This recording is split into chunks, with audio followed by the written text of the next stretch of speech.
दिनै बे राजनितिनि बारहावाखौ नुबाय थादों आरो दिनै जोङो जोंनि बे ब्रह्मपुरी एलेका लोगोसे पुलिस पइन्ट एरियाया जोङो गासिबो रायजो राजाया बेखौनो सानलायलायदों जे बर्तमान जे गभर्नमेन्ट बे गभर्नमेन्टनि जाय मुरब्बी बिटिसिनि चिफ बिथांनिनो अनजालि बिसि मेडाम सेवलिया दिनै जोंनि नोजोराव उपयुक्त आरो बेखौ जोंनि 3 नं क'क्राझार समस्तियाव दाब दाब जायगायाव बिथांखौ डिमान्ड होदों। बेखौ नुनानै जोङो बे ब्रह्मपुरी गामिनि रायजो राजायाबो सिन्था खालामलायदों जे बिथांमोन बायदि उपयुक्त सासे जों बिजाथि मोनोब्ला जोंबो बिराद गोजोनगोन।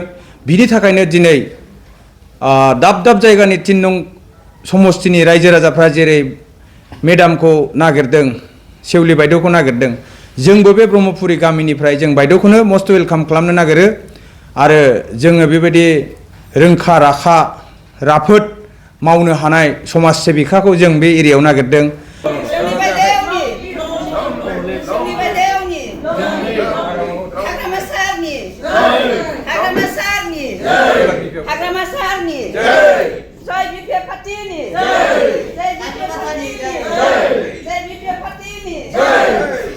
बायद'खौ जोङो ओरैबायदि आसा खालामदों जेन बे गोनोखोआरि मुगायाव दिनै डायनामिक राजनितिक खालामनो हानाय लेखा गोरों मेडाम जों बेखौ आसा खालामदों आरो जोंनि थाखाय रायजो राजानि थाखाय बा बिटिसि एरियानि डेभेलपमेन्टनि थाखाय बायद'आ जथेस्थ टकेटिभ बा खुगा गोरा मानसि बायद'आ अनेक मोजां खामानि मावनो हागोन।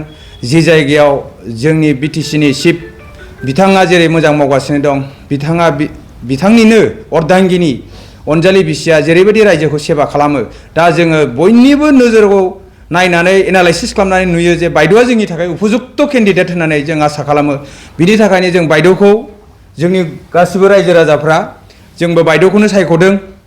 जोङो आसा खालामो जोंनिनो न' गुदिनि बायद'आ जे जों बायद'खौ मोनबाय थागोन बायद'आ जोंनि थाखाय सब समाय गसंगोन होननानै जों बिराद आसा थियो। जिहेतु राजखान्थिगिरि आइजो प्रमिला रानी बायद' बिथाङा दङ बे खेबावबो बिथाङा सासे बिजाथि दाबिदार बिथांनि सोमोन्दै मा बुङो मानि थाखाय बिथांखौ नोंथांमोना बिजाथि हास्थाया? जों बायद'नि बेलायाव जोंहा जेबो बुंनांगौ खोथा गैया नाथाय मोनसे गासिबो खामानियाव मोनसे रिटायारमेन्ट होननाय फैयो। दिनै बायद'आ जोंनि बर' जाथिखौ बिराद सिबिबोबाय।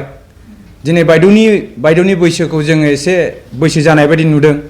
दिनै बायद'आ गावनि गोसो सिङाव बेसेबां गोरा जों मिथिया नाथाय जोंनि नोजोराव बायद'आ उपयुक्त माने रिटायार लानायनि सम जाबायमोन। दा बायद'खौ जों बिनि थाखायनो बे मिडियानि गेजेरजों जों खावलायो जे बायद'आ जिरायनानै दा एसे बैसो गोनां सिख्ला लेखा गोरों मानसिफोरनो हगारनाया मोजां जों बेखौ आसा खालामदों। दा बे नोजोराव जोङो अल्टारनेटिभखौ जोङो सेवलि बायद'खौनो राफोद नुयो आरो।